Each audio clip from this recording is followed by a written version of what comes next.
Hi friends, welcome back to another video. Today in this video I am going to tell you how to fix this problem, which is desktop not showing as traditional desktop. You can see I can't right click on the desktop. Actually this is not a desktop. Whenever I click here it is showing the settings but not the my computer and this PC. So let's see how to fix this problem. You can click the start button and go to settings and click on systems, then click on tablet.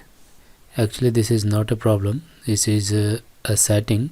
Actually this is not a problem, is on tablet mode, so we have to disable the tablet mode.